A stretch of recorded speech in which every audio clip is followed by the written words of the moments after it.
Mi nombre es Carlos Larco y hoy les presentaré los dos principios SOLI y dos patrones de diseño que implementé dentro de mi core para realizar mejores prácticas. Bueno, básicamente primero empezaré es- demostrando que todo está funcionando correctamente, que todo está sirviendo. Eh, este proyecto les daré un breve resumen para que se acuerden. Se trata de recomendación de planes de telefonía móvil en base a las preferencias del usuario. Estas preferencias podrían ser catalogadas en base a la importancia, qué tan importante es esto para el usuario, ¿ok? Y eso, básicamente. El pack está hecho en .NET y está deployado en Azure. Igualmente la base de datos se encuentra en Azure y el front sí está deployado en Netlify. Está desarrollado en Svelte. ¿Ok? Entonces empecemos. Bueno, como aquí tenemos ya nuestro inicio de sesión, vamos a la parte del usuario directamente para demostrar que todo está funcionando correctamente. Aquí tenemos todos nuestros planes. El usuario puede ver los planes. Todo está funcionando correctamente. Podemos ver las suscripciones del usuario, tiene dos suscripciones. Vamos a ver y podemos ir a recomendaciones. Vamos a poner cualquier cosa, la verdad. 10, ponemos que quiere 5, que quiere minutos requeridos 13, SMS requeridos 20 y preferencia. No tiene una preferencia, puede ser todas las operadoras. Y estos son los pesos por preferencia. Ok, vamos a ver las recomendaciones y podemos ver que igual el core está funcionando totalmente correcto. Aquí le da los tres tipos de recomendaciones en base a lo que el usuario colocó como requisitos, ¿ok? Igual puede suscribirse, ingresamos un número de teléfono, el 969 42 49 32, confirmamos suscripción exitosa, ¿ok? Vamos a ver que esto de mis suscripciones, ya el usuario tiene tres suscripciones, ¿ok? Ahora sí, profundicemos en lo que sería los dos patrones, que digo, los dos principios SOLID y dos patrones de diseño, ¿ok? Para eso les voy a compartir pantalla de lo que sería eh, el código. Vámonos ahora sí a lo que es Visual Studio. Una vez que ya estamos aquí en Visual Studio, les explicaré qué es lo que realizamos. Primero, para entender qué es Repository Pattern. Repository Pattern es un patrón de diseño que actúa como una capa intermedia entre la lógica del negocio, en nuestro caso el controlador, o servicios y la base de datos. Su objetivo principal es encapsular el acceso a los datos y proporcionar una interfaz clara para realizar las operaciones sobre las entidades. ¿Ok? Entonces, primero hablemos acerca de este patrón de diseño. ¿Qué cambios realizamos? Básicamente creamos una interfaz a la cual llamamos ePlan Repository, que está aquí dentro de nuestra carpeta repositorios. Aquí tenemos aquí ePlan Repositories.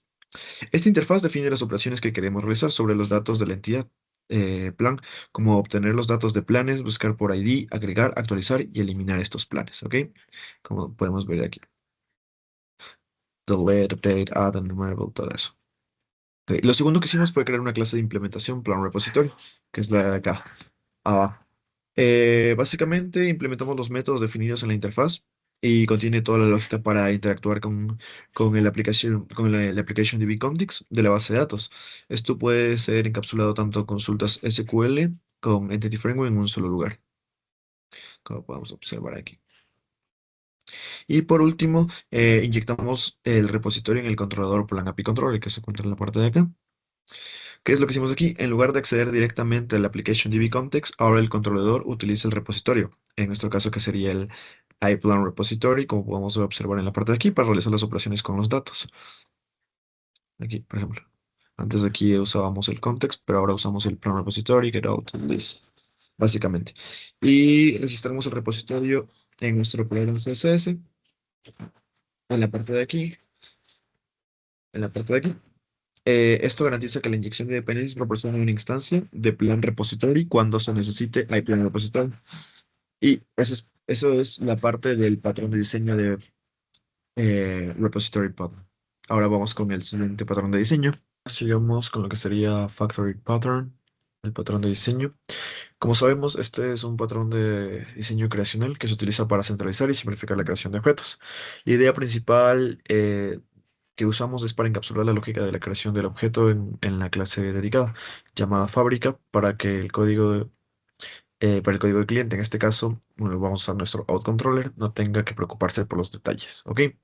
¿Qué es lo que hicimos? Básicamente creamos la interfaz en Factories. Creamos primero una carpeta Factories. Aquí creamos la interfaz IGWT Factory.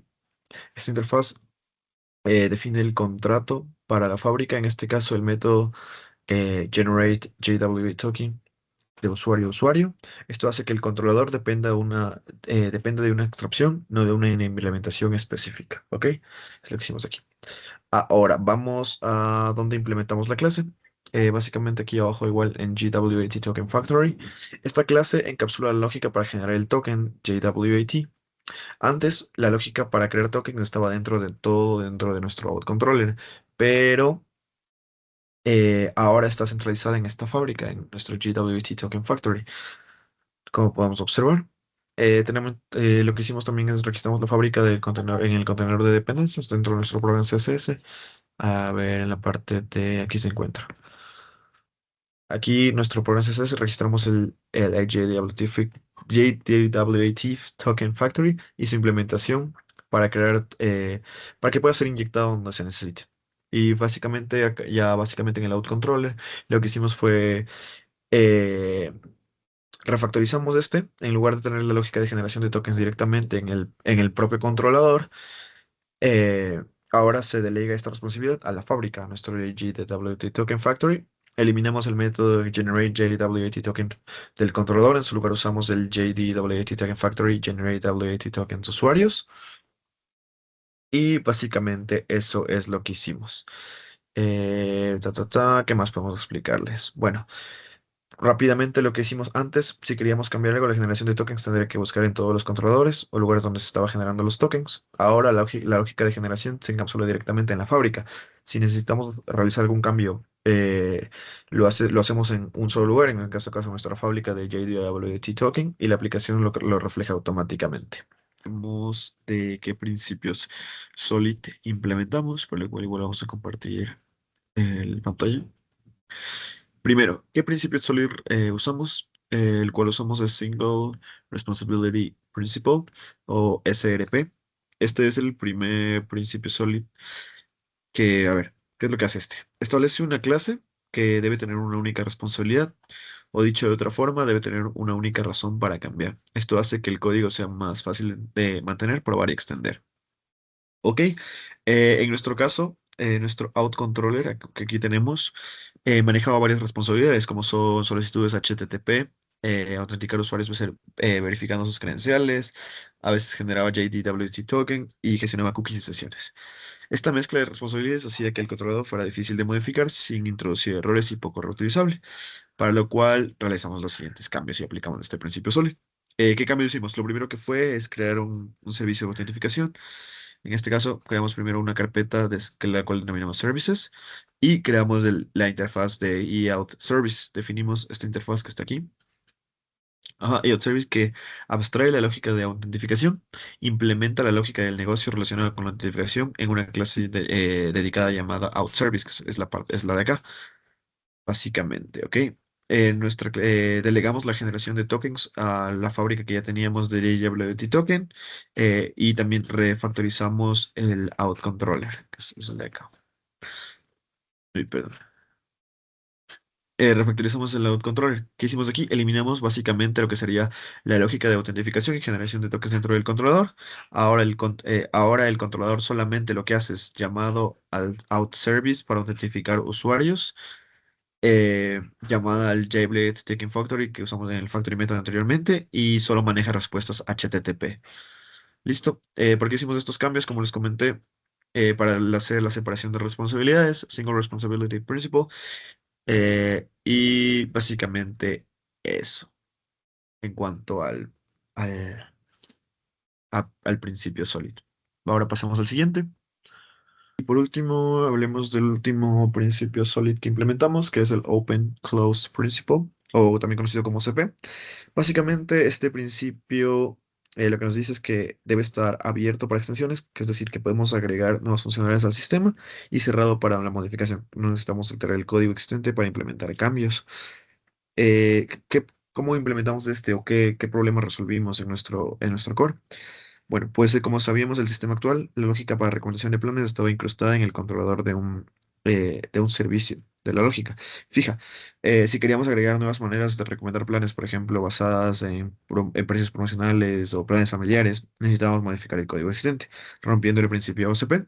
Entonces, con la refactorización y lo que hicimos, encapsulamos la lógica de recomendaciones en clases específicas llamadas strategies. Ahora sí, vamos un poquito al código para ir viendo qué hicimos.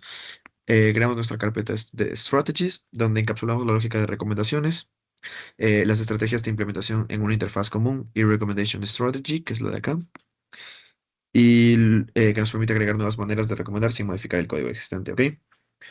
Ok, como les dije, primero se creó la interfaz de Strategy y Recommendation Strategy. Esta interfaz define el contrato para las estrategias de recomendación. Ahora, cualquier clase que quiera implementar una lógica de recomendación debe seguir este contrato. Esto nos permite desacoplar la lógica de recomendación del controlador o del servicio. Siguiente, tenemos las siguientes Basic Recommendation Strategy. Calcula las recomendaciones en función a los pesos asignados de las preferencias del usuario, como datos, minutos, SMS, costos y los ordenes por planes según el puntaje y lo devuelve los tres mejores. Es lo que ya el core hacía básicamente. Solo que ahora lo pusimos en una estrategia. Y la estrategia básica por operadora. Y perdón. Esto vamos aquí. Sí, ya, sí, por operadora. Esta es lo que hace es que filtra los planes por operadores especificada en las preferencias del usuario. Luego aplica la misma lógica de la estrategia básica y ya. Por último, lo último que hicimos es refactorizar el servicio de planes, plan service, en lugar de tener una lógica fija eh, de recomendar planes, el servicio ahora depende de una lista de estrategias, que son las estrategias que tenemos aquí, estas dos estrategias. Ok, también lo que hicimos en nuestro programa CSS, pues agregamos las estrategias del contenedor de dependencias para que puedan ser inyectadas automáticamente. Y listo, así ya estaría implementado el... Ay, se me fue, se me cerró. Ya, estaría implementado ya el segundo principio sólido. Bueno, para darles un resumen y despedirme, los patrones de diseño que implementamos son Factory Pattern, y Repository Pattern, que son las dos carpetas de acá. Y los principios sólidos son Single Responsibility Principle, eh, también conocido como SRP, y Open Close Principle, que son nuestras estrategias, el último que les mencioné. Y eso sería todo. Les agradezco por su atención. Gracias.